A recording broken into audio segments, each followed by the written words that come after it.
ora e te iwi and welcome to The Verdict. Today on trial we have two cases, the first one being rugby's TMO and the second being All Black Richie Mo'unga. Before we get into those case files though, let me introduce you to our panel today. First of all, our resident presenter Goran Paladin. Rav, great to be here. Thanks for the opportunity.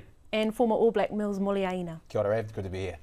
Okay, Korua, before we get into it, I'll just give you a rundown on how things will work this morning. Yeah, please do. I'm simple and I need the instruction, Rav. Okay. Talk me through it. Take note. What do we do? First of all, you'll both be given the opportunity to present your cases. You will then be given the opportunity to present any evidence that you may have to support that argument. If you do wish to respond to each other, which I'm guessing, Goran, you probably will. Definitely, yeah. You will be given that opportunity if time allows it. Are you listening? Yeah. Sorry. All right. When Sorry, you're Judge ready. Rav. All right, let's get into the first case. So over the weekend, Bledisloe Cup third match, there were some interesting calls. So the question today is, should we do away with the TMO? Mills, you can go first. I definitely don't think we should do away with it. I think it needs a bit of tweaking. The influence they actually have on the game and what they're actually looking for. I think we need to clarify what they're actually looking for first and foremost, whether it's just the tries or everything else. What I've been told is that they're allowed to look at anything and everything, basically. If you look at the stuff that were very controversial in the weekend, particularly the Dane Coles try, now to me, they were, both the referee, he'd given his decision, and the TMO had come back later on once the crowd had got into it in terms of the noise they made. Now, the rules state, you don't need, he didn't pick it up. You just need to put any part of your body onto the ball and force it down, and that's what he did. And so that's what Ben O'Keefe had ruled. He's then gone back and then he's been influenced by the TMO. Now I think that's a part where we've got to get away with. I think he's made a decision, let it go. It was the right decision, but clearly both referees were not on the same page. You look at the incident with Caleb Clark. Now that was throughout the whole Super Rugby. If you touch someone in the ear, and even last year, you're red carded. Now it was more of a based on the reaction. The consequence was based on the reaction because Caleb Clark got up. If he had stayed down and sort of faked it a bit more, then I reckon you would have probably got a red card. Now I'm not saying it shouldn't have been a yellow card. I think that it was a yellow card and not a red card, but perhaps they need to define that and categorise, what does, taking a player out in the air, look like. And then you've got the Frizzell incident where, end of the game, he was falling down. He got a shoulder to the head, which they've always sort of stated, anything to the head, and it's a yellow card. And they've let a few things go. Now, in the context of the game was over, so we had to sort of give that yellow card. And I just fear that he's done that because of that reason. So I still think there's a place for the TMO. I just don't think at the moment they've got the balance right. And the balance for me is giving the referee, the full control. If he needs something, that he needs to ask for, not 20,000 things.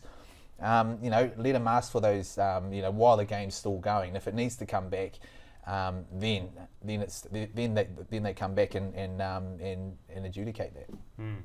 Okay. Goran? Just take a breather there, mate, and maybe allow me to say something, Mills. Yeah, I've still got a bit, yeah. Am I allowed to? You're into it, mate. Rebuttal? Yeah. Okay, so I'm listening to everything that Mills is saying, but I've got a few key areas where the TMO just lets rugby down, and therefore it should just be completely removed from the game. Super Rugby International, just get rid of it. The time it takes to make a decision, it's killing the flow of a game. You introduce all these new laws and interpretations like, quick lineouts, trying to speed the game up, get the game going a little bit quicker, and then this just sucks the life out of a game of rugby, doesn't it? At the weekend, we're talking about Bledisloe 3 because it's fresh in our minds and in our memories. When Geordie Barrett launched himself into Dane Haylett-Petty, it was a minute after the actual action of that tackle that the TMO gets involved, and it's 3 minutes before it gets resolved. And I don't even know if they got the right call in the end. I mean, it looked like it was just like innocuous contact, and you see it 5 to 10 to 20 times a game, but because of there was, the play acting from White, they take a look. So the time it takes. Dane Coles, the try, which Ben O'Keefe said, I'm happy with the grounding, but the TMO gets involved a minute after the decision is made, And then 4 minutes later, we've got a no try and play finally resumes. It's the time that it takes is just killing the game. And I think that's one of the key reasons why you'd remove it. Another one is you spend all this time and money and the technology involved in setting up a TMO, and it comes down to human error and people not on the same page. You said it yourself, Mills. You've got O'Keefe saying one thing and then somebody up in the box who's not on the same wavelength making a different decision. Because of that human element, it's never going to work. It's never going to be perfect. And so that's why I say just drop it completely. Okay, interesting. Fair? Do you have anything to back up your argument? I don't think it needs to be. Well, if you look at it, let's just say it's a Rugby World Cup final, okay, and they need to come back to a knock on that happened. Perhaps 2 phases later, the referee hasn't picked it up. He said it's a try. Now, do we let it go then because we haven't got the TMO, or is it a case of we say, well, hey, can we have a look at something that was less than 5 phases away, or maybe even 3 phases to say, well, that warrants to have a check. Don't stop everything. Just say, look, hey, have you seen that? You've got to check everything else. But I would hate for a game to come down to big moments where it was a knock on that the referee, a human error, the referee has sort of missed it, and a game's been won based on that, or a situation. Now, the foul play stuff for me is a little bit ridiculous. I'll have to agree with you on that. When you're sitting there looking at foul play and you're trying to determine whether that sort of happened there and there, I think that's an instinct thing. They've got to be checking that all the time, not based on whether Nick White's had a go and I want to check. If that's going to be the case, well then have a referee's challenge. So that's definitely eating up the game, and we don't want that, because otherwise we might as well get rid of scrums. But I'd hate for a game to come down to a simple mistake the referee has missed, that we can't go upstairs and use the technology that we've got. In my opinion, sorry, Goran, I have to side with Mills on this, and I'll tell you why. I think that there is space for a TMO here. I think we're quite fortunate that we have the technology that can back up decisions or take a closer look if tries are scored or not. In this case, I would love to know what Ben O'Keefe, if he had any conversations with the powers that be after this match, because it just seemed like the officials didn't have his back in a lot of ways, and it borderline embarrassing for him to have made the call and to be, overturned the way that it was and put in a position where he didn't really have a choice but to go with the TMO. It undermines him, Rav. Exactly, it did undermine him, and that would knock your confidence moving forward. I mean, it didn't take him long for the rest of the game to quickly refer to TMO after that. So you don't want your referees to be, in 2 minds, especially in a game like that, international rugby. You want your best guys on the field and feeling confident to make those calls. I do agree that there need to be a little bit more onus on referees, and I think the safety net of having the TMO there may kind of limit them. But this is the exact, position where Ben was in, where he made that call. He said it was what it was, and TMO overrode it. And still, we don't know if that was the right call to make. But in saying that, I do think that there is a place for TMO. At this level of rugby, we should be using, every resource we can to get the decisions right. And if you at home have any comment or want to put your 2 cents worth into the debate, just comment on our Facebook comment section. Okay, and for case 2, we're discussing Richie Mo'unga. He had a standout performance during that series with the All Blacks. So, gentlemen, has he done enough to cement his spot in the number 10 jersey? Kokwe Mills, we'll start with you first. I think he has. I definitely think Richie has cemented his spot in there. I think, throughout Super Rugby, we've always sort of been very keen on the way he's played. He's been the best Super Rugby player that we've seen. He's come into that debate with the Beauden Barrett, aspect when you're being, 2-time World Player of the Year. He's been a 10. Are they pivots? I don't think they are pivots now. So sort of, the 2 pivot role thing, he's gone out the door. He's actually defined that he is actually the guy steering the ship. He's the guy out there making the calls. And Barrett now, Beauden Barrett is actually staying out wide and comes in when he needs to come in, when Richie's not available, or calls different things that he needs to. So I definitely think he has, and it's reflective of the way he's playing. He's actually standing up, he's grabbing the ball by the horns and saying, look, this is my role. And then usually too, when you have your captains, of the games that steer you around the ship and stuff, you base different plays around them. And you've seen that try that he scored, right? It was off a set piece. They rolled it round, but the way he actually came back and stepped. And this is no disrespect to Bodie. He would have just used his gas, whereas Richie, he used his footwork and then finished the job off, again. Then he's sort of, I suppose, complimented, Bowden, the fact that he's sort of ended up in that first receiver role. He's looked up and seen, that there's space there to be able to execute a kick and be able to chase it. So the balance of his game now, you'd have to say he's our number 10. And the most impressive bit for me is his kicking game. Now, he can kick, goals. He missed one, in the weekend. But his kicking, all-round kicking game, whether it be long, up and unders, but in play, 14 on kicks in play, and most of them, look at the way that Dane Cole's, the one that Anton Leonard-Brown picked up. So his game management for me is top-notch, and he deserves to be our number 10 going forward. Okay, I feel like I'm on a hiding to nothing here, but away I go, Rav. I'm going to say no, he hasn't quite cemented that 10 for me personally. Yeah, I hear what you're saying, Mills. His Super Rugby form for years now has been exceptional, even though he's been out for periods of time with a broken jaw and other injuries. When he's on the field, he makes such a difference for that red and black outfit. But I don't know if he's cemented his spot in black yet. I'm thinking that this was just one half of one performance, because let's face facts, the second half was... Oh, that was pretty ordinary rugby. They got the job done in the first half. Yeah, a couple of late tries, but it was a first half performance from Richie. Go back to Bledisloe 2 at Eden Park. I think the All Blacks got the job done on the back of a wonderful performance from Beauden Barrett at fullback, and Richie was, he was there or thereabouts, but he didn't set the world on fire. And when you go back to Bledisloe 1, when the game was there for the taking, and the All Blacks had no right to win that game. They came from absolutely nowhere to be locked up at 16. Or Reece Hodge should have kicked that penalty from 70 metres out in the wind to win the game for the Wallabies. And where was Richie and his leadership and his guidance from 10 to kick that drop goal when the opportunity presented itself? It wasn't there. So, yeah, for me, I'm arguing against you, Mills. Funny that. I'm saying that he hasn't cemented that 10 jersey at all. Mills, would you like to Every rebut?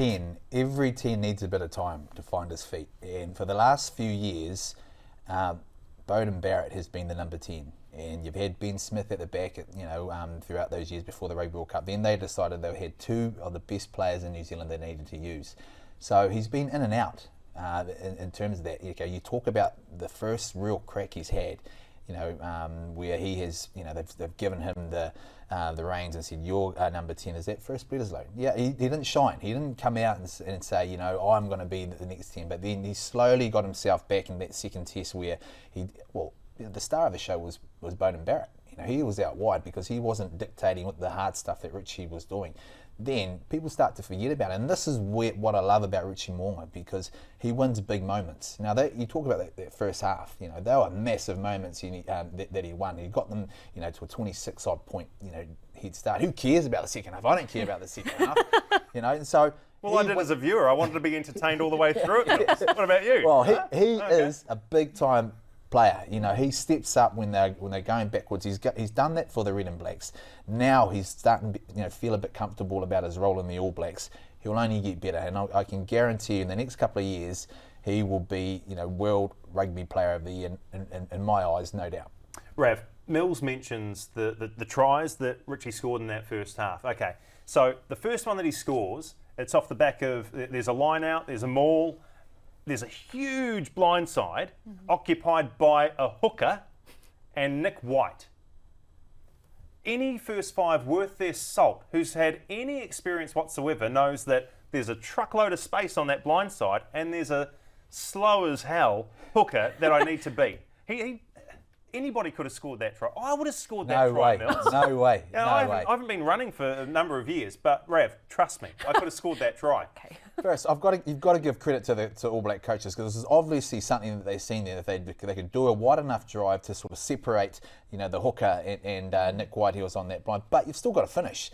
Now, if you put that's what I mentioned before. If you put Beauden Barrett there at 10, and the way they swept around, Aaron He doesn't even get touched if it's Beauden Barrett. He takes the corner, but he's going to get picked up by Lolo Seal. Now, you still had to finish, and that's what Richie Mo'unga did. He stepped off his left foot just to straighten Lolo Seal up a little bit, and then he gassed him on that outside. So, I mean, as a 10 and as a finisher, he's quality. The second try, If I can, Ran. Yes. It was beautifully brought about by Beauden Barrett's kick, right? It was his chip kick over the line, and Richie, all he had to do was run onto it and score. And he beat Marika Koroibete, who can't catch a cold. His hands are terrible at the moment. This is the balance that I love about Richie. I mean, he didn't sprint hard out because Beauden Barrett had just thought, I'm just going to put a chip over the top. Richie would have called that, and then it come down to the execution. And yeah, absolutely top-notch execution from Beauden Barrett. But you don't sprint off like that if you haven't got the confidence to say, hey, well, I'm the 10, I should be doing that. I don't care if I'm the 10, I'm the leader, but you're going to execute it, so I'm going to call it for you to do that. Yeah, okay, he finished a hell of a good job, and the defenders didn't, they could have done a little bit better. But that's the balance I'm talking about, to be able to say, well, in this instance, I see Bodie there, but hey, there's space. Not, there's Bodie there. Hey, mate, get out of my way. And that's the balance he's starting to, and the maturity he's starting to bring to his 10 role. What about putting things into perspective in terms of the opposition? Because this Wallabies side, it's a shadow of the Bledisloe 1 side, and it's nowhere near as good as an England or a South Africa or an Ireland. So, and when the All Blacks played England in a World Cup semi-final last year, Richie had an opportunity. Yeah, they may have been playing that sort of dual playmaker role between he and Bodie, but he had an opportunity to control the game. He struggled to find space and time for himself to influence that game, and he missed a tackle inside 2 minutes to let the English in for a try. So he has had opportunities against big opposition in big games. This is a weaker opposition in a smaller game, if you like, and he played well. I think we can celebrate that, but I still think that the 10 position is up for grabs. And, I often hark back to what the All Blacks plan, admittedly under Steve Hansen, was before the World Cup, and it was Beauden Barrett at 10 and Damian McKenzie at 15. And I personally believe that could be the better combo of, out of, Richie Mo'unga at 10 and Beauden Barrett at 15. Put Beauden in at 10. I mean, as you say earlier, Mills, he is a 2-time World Player of the Year in the first 5 position. So clearly the guy has skills in that spot. I'm quite keen to see a Beauden Barrett, Damian McKenzie combination, see how that compares. All right. I think I've heard enough. Okay. Sorry. Wait, Goran? Mills, do you have one more? No. Throwing the pen away. I'm sure you're going to win anyway, mate. What are you worried about? I'm kind of, on the fence with it, because I think for this series in particular, I felt Richie Mo'unga was the go-to number 10. And I agree with Mills when you say, you need to work into that position and make it your own. I don't think you can throw anyone into a number 10 jersey and expect Beauden Barrett excellence. I think that's unrealistic. And obviously Ian Foster is backing Richie, perhaps for the future in that jersey. But I'm also on side with Goran in a sense where I don't think anybody owns any jersey in any sport. Heaven forbid something happens to Richie. Ian Foster has, the chance to change things up and still have the best players in the world to step into those jerseys. So I think we don't quite see what Ian Foster sees at training. Obviously he sees something, Richie is showing that magic perhaps in training and really working for that jersey. And I think game number 3 really showed that from 1 to 3, the difference and the improvement that he made, I think he earned his spot in that final game. Is it signed, sealed and delivered though? I'm not sure. Throw up another team, like you say, Goran, the Springboks, England, whatever, it might be a different story. It might be style v style. I'm going to go with Mills. Of course you are. Because for the Bledisloe, I felt he was the number 10. Okay. And Beauden Barrett did well in his jersey too. I thought you were going to go with him. I was just going to come in. Look, I sided with the expert in the room. Instead of the pretender. But Mills, while we got you here, we'll ask you some additional questions as well. First of all, where's Dave Rennie taking this Wallabies team, do you think?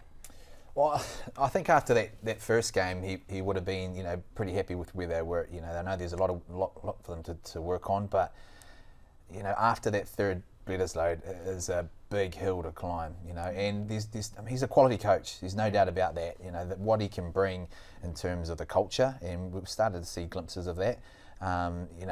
Outstanding, and also analytically, he sees the game, and some of the stuff that he sees and tries to implement with the team, outstanding. The problem he hasn't got any cattle. The cattle that he's got. I mean, you look at the guys that started in the weekend. Slipper, Painga, Mosa, Ala Alatoa, Salakai, Lotu, Phillip, Hennigan, Hooper, Wilson in your front row. I mean, out to your backs, Little Seal, Samoni, Pietau, Kolumbati, Nguru, and Helik Piti. I mean, you replace that, and that's a team you're going to put out again for that fourth test. You'd say there's no way they're going to beat the All Blacks. Now, if Dave Rennie had someone like Moody, Almoa, Ta'avao, Vai, Grace, Papali'i, Ioane, Savea, who missed out. You talk, I'll even chuck Josh Ioane in, just as a 10. Laumape, Rico Ioane, George Bridges out injured, and also Reece, Sevu Reece, and Will Jordan. I mean, now that's a team, and that's the luxury we've got, and that's what Dave Rennie hasn't got. The other challenges he has also is the fact that there's so many different, sports in Australia that he's competing with. The AFL, for instance, the NRL, grand final, 40,000 people. Then how good is the NRL year in, year out? You've even got the football that they're competing with. Rugby is everything here in New Zealand. And what COVID also has brought is the fact that our youngsters are now not going overseas. I'd love for the Australians to bridge the gap a little bit and actually come back. And they might beat us here and there. I don't see them winning, and especially with the talent we've got coming through in our schoolboy system as well. I don't see them winning that Bledisloe Cup back for 3 to 5 years. Yeah. And the biggest issue he's got, no matter what's coming out of Aussie in terms of their talent and their depth that they're talking about, oh man, if I was sitting in his shoes, I'll be saying, well, how much have I got at ARU? How much can we spend in New Zealand to try and entice all those schoolboy players to come over and one day play for the Wallabies? I mean, that's his only hope really, because it's not his fault. They just haven't got the depth to be able to compete with us. But do you think that given time, and he will have time, and the fact that he's such a good coach, we've seen that in New Zealand with the Chiefs. Yeah. Do you think that we might see a South Africa-esque transformation in that, it was only a couple of years ago that the All Blacks touched them up, was it 57-0 at North Harbour, and then a couple of years later they're winning the World Cup under Rassie Erasmus. Does Dave Rennie have that kind of influence? I think he does, but it's going to take a lot. I mean, you remember, he has to win at least 2 of those Bledisloes to beat the All Blacks again. 2 Bledisloe test matches. You've seen, where they got to in when they came out and played the first one. The second one, they sort of were a little bit flat.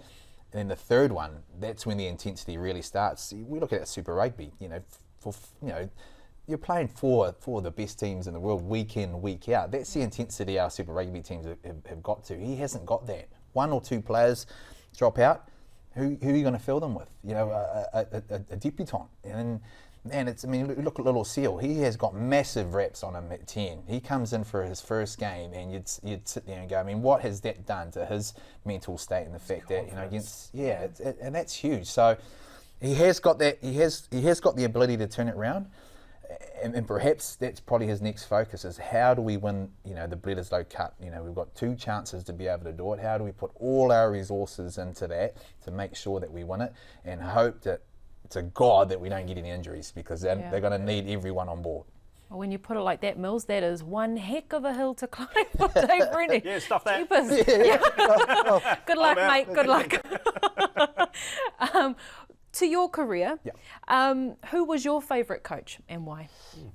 I really enjoyed being under the Graham Henry, Wayne Smith, and Steve Hansen era. I think they all brought something different, and that was probably the key. It took a while for us. We lost 2 World Cups before we got there, but the fact that they all brought something different. Smithy, is outstanding, and the way he sort of looks at the game, the different trends that are happening. They worked very, very hard.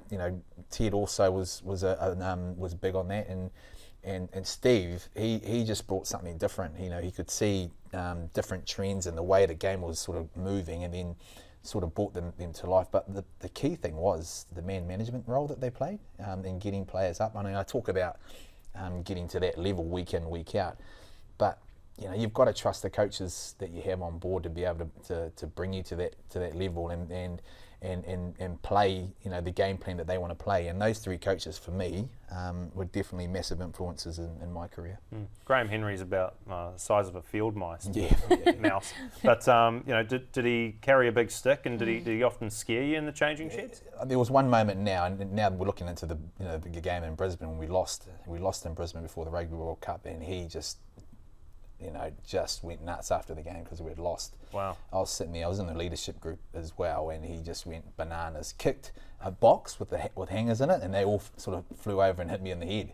And I was like, oh, okay, sweet. So he was pretty serious. I'm out for the next match. And you know what? I was dropped for the next game of the opener of the Rugby World Cup, but for not that reason, but he wasn't a very happy man that day. So hopefully that doesn't happen again in Brisbane, the result I'm talking about.